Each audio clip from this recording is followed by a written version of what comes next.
जग्गू कौवा बहुत शरारती कौवा था। वो आए दिन किसी न किसी का नुकसान करता रहता। कभी किसी पक्षी के घर का शीशा तोड़ देता, तो कभी किसी बच्चे पक्षी का खाना छीनकर भाग जाता।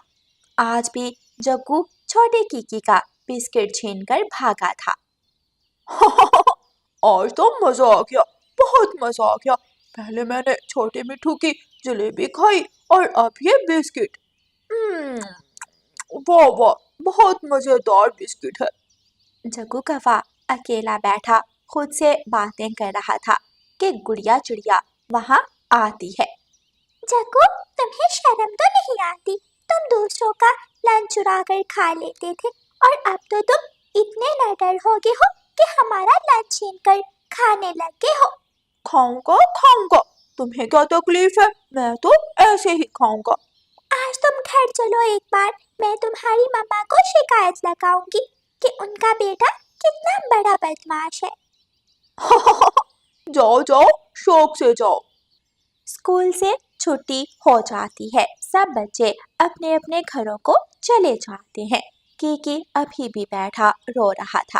कीकी, अब बस भी करो, चलो मेरे साथ चलो, हम गौरी आंटी के घर जाते हैं। गुड़िया बहन, गुड़िया बहन, जग्गू ने मेरा बिस्किट भी छीना और मुझे चोंच भी मारी। देखो, मेरे पंख घायल हैं, मैं कैसे उड़ूंगा? कीकी के पंख पर बहुत ज्यादा चोट आई थी, लेकिन गुड़िया उसे हिम्मत देकर किसी न किसी तरह अपने साथ ले जाती है। हाँ, बताओ छोटी चिड़िया, इस समय हमारे घर क्या करने आ गई हो? गौरी आंटी, आपके जग्गू ने हमारा जीना मुश्किल किया हुआ है। वो स्कूल में इतनी शरारतें करता है कि मैं आपको बता नहीं सकती। हम सबका लंच छीन कर खा जाता है और जो कोई छोटा पक्षी उसे खाने के लिए कुछ नहीं देता, उसे जग्गू कौवा बहुत मारता है। गौरी कवि गुड़िया की बात सुनकर जोर जोर से हंसने लगती है।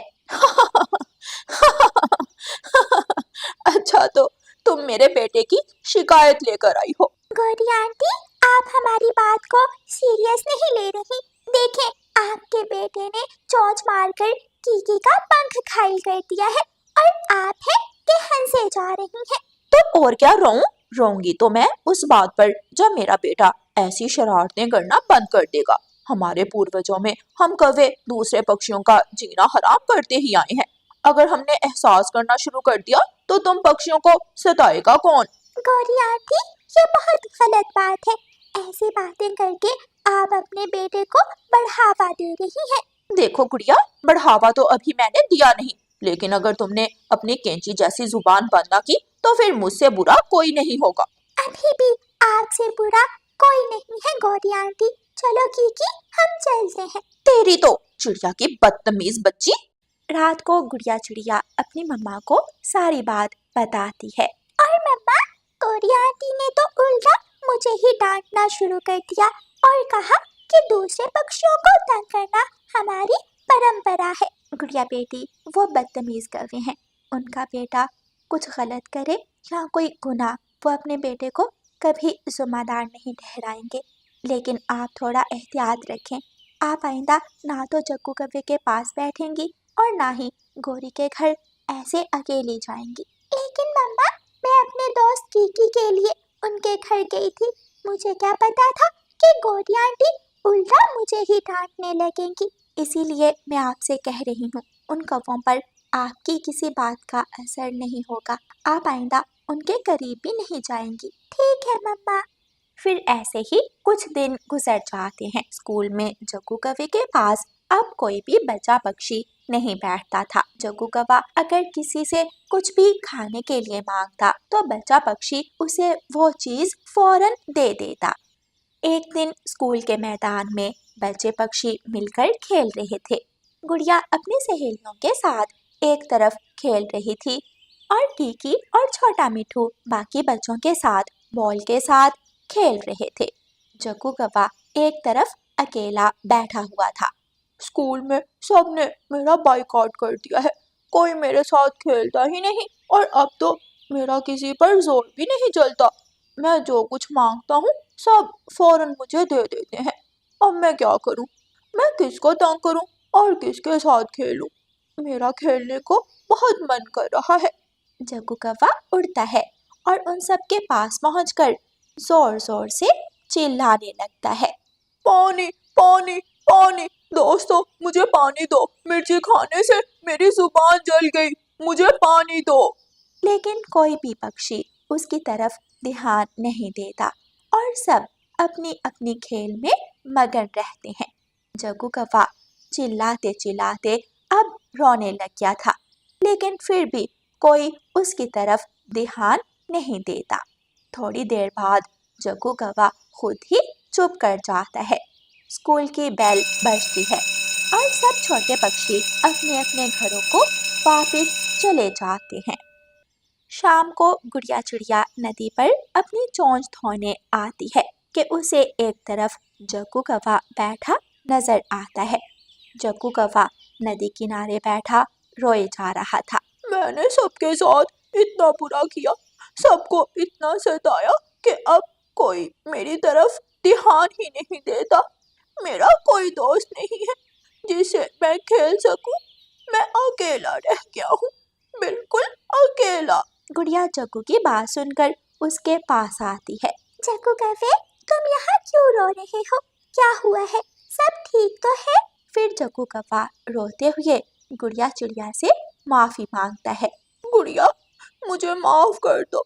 मैंने तुम्हारा और अपने सारे दोस्तों का बहुत दिल दुखाया है। मैंने हमेशा तुम सबको परेशान किया। मैं तुम सब पर फोकियत चाहता था और देखो आज मैं अकेला रह गया हूँ। मेरा कोई दोस्त नहीं है, ना स्कूल में और ना स्कूल से बाहर। जग्गू, ये अच्छी बात है कि तुम्हें अपनी गलती का एहसास हो गया। हम सब पक्षी बहन भाई हैं। अगर हम एक दूसरे को परेशान करेंगे तो आखिर में ऐसे ही अकेले रह जाएंगे, जैसे आज तुम अकेले रह गए। और अगर कभी तुम पर मुसीबत आ जाए तो तब भी तुम्हें बचाने कोई नहीं आएगा। तुम ठीक कह रही हो गुड़िया, मुझे माफ कर दो, प्लीज मुझे माफ कर दो और मुझसे दोस्ती कर लो। मैं तुम सबके साथ दोस्ती करना चाहता हूँ। मैं अब किसी को परेशान नहीं करूँगा। ठीक है जग्गू, आज से तुम हमारे दोस्त हो। चलो हम कीकी और छोटे मिठू के घर जाते हैं और उनके साथ भी मैं तुम्हारी दोस्ती करवा देती हूँ। लेकिन याद रखना, अब की बार हम तुम पर आखिरी बार भरोसा करेंगे। मैं वादा करता हूँ, मैं वादा करता हूँ, मैं आइंदा कभी तुम सबको परेशान नहीं करूँगा। गुड़िया चिड़िया जग्गू को चुप करवाती है और दिल से उसे माफ करके छोटे मिठू और कीकी के घर की तरफ उड़ती है। प्यारे दोस्तों, इस कहानी को लाइक, अपने दोस्तों के साथ शेयर और चैनल को सब्सक्राइब करना बिल्कुल मत भूलना। आपका धन्यवाद। रानो चिड़िया की ऐसी कहानियाँ सुनने के लिए YouTube सर्च बार में रानो चिड़िया की कहानी लिखें या फिर ये बटन दबाकर बोलकर कहें रानो चिड़िया की कहानी। रात का समय था। रानो चिड़िया अपने बच्चों को सुलाने की कोशिश कर रही थी। मम्मा, हमें कोई कहानी सुनाए ना। हाँ मम्मा, कोई कहानी सुनाए, हमें आज बिल्कुल भी नींद नहीं आ रही है। बच्चों, अभी तो मेरे जहन में कोई कहानी नहीं आ रही। मम्मा, कल जग्गू अपनी नानी के घर गया था। मम्मा, क्या हमारी नानी नहीं है? नहीं बेटा, वो मेरे बचपन में ही मुझसे बिछड़ गई थी। वो मुझसे बहुत प्यार करती थी। मेरा एक भाई भी था, वो तो मुझ पर जान कुर्बान करता था, मगर वो दोनों एक गंदी चील की नज़र हो गए। चिड़िया बात करते करते रोने लगती है। मम्मा, मैं भी अपनी बहन गुड़िया से बहुत प्यार करता हूँ। मेरे बच्चों, तुम दोनों हमेशा ऐसे ही रहना। कुकू बेटा, भाई बहनों की हमेशा रक्षा करते हैं, तुम भी अपनी बहन की हमेशा रक्षा करना। वो सब ऐसे ही बातें करते करते सो जाते हैं। सुबह हो जाती है। कुकू और गुड़िया बेटी, जाओ तुम दोनों बहन भाई खेलाओ, मैं तुम्हारे लिए खाना बनाती हूँ। दोनों बहन भाई बाहर जाकर खेलने लगते हैं। थोड़ी देर बाद रानो चिड़िया भी खाना बनाकर घर से बाहर आती है। गुड़िया और कुकू, मैंने खाना बना दिया है, मैं अभी गोरी बहन की तरफ जा रही हूँ, कुछ ही देर में लौट आऊंगी। कुकू, अपनी बहन का ख्याल रखना। ठीक है मम्मा, आप निश्चिंत होकर जाइए, मैं अपनी बहन का ख्याल रखूंगा। रानो चिड़िया गौरी के घर जाती है। गौरी बहन, अब तुम्हारी तबीयत कैसी है? हरियाली बहन बता रही थी कि आप बहुत बीमार हो। हाँ चिड़िया, अब मैं ठीक हूँ, बस जरा सी कमजोरी है। ऊपर वाला आपको सेहत दे। अच्छा बहन, ये कुछ फल रख लो, अब मैं जाती हूँ। तुम्हारा बहुत बहुत शुक्रिया चिड़िया, तुम बहुत अच्छी हो। रानो चिड़िया वापस घर की तरफ जा रही थी कि पीछे से एक चील आ जाती है और रानो को दबोच लेती है। कौवा ये सब देख रहा था, मगर उसकी हिम्मत नहीं होती आगे बढ़ने की। कौवा चिड़िया के घर जाता है। कुकू बेटा, तुम्हारी मम्मा को चील ले गई, वो तुम्हारी मम्मा को मारकर खा जाएगी। नहीं, ऐसा नहीं हो सकता, वो मेरी मम्मा को नहीं खा सकती।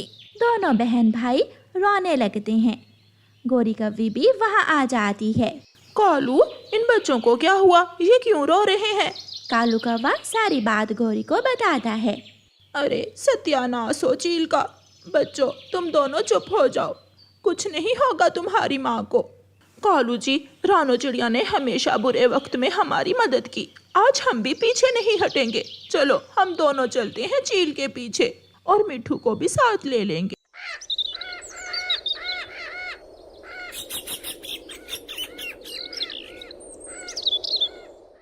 वो दोनों पति पत्नी वहाँ से सीधा मिठू के घर जाते हैं और उसे सारी बात बताते हैं। ऐसा है तो जल्दी चलो, कहीं देर ना हो जाए। रास्ते में उन्हें कबूतर मिलता है।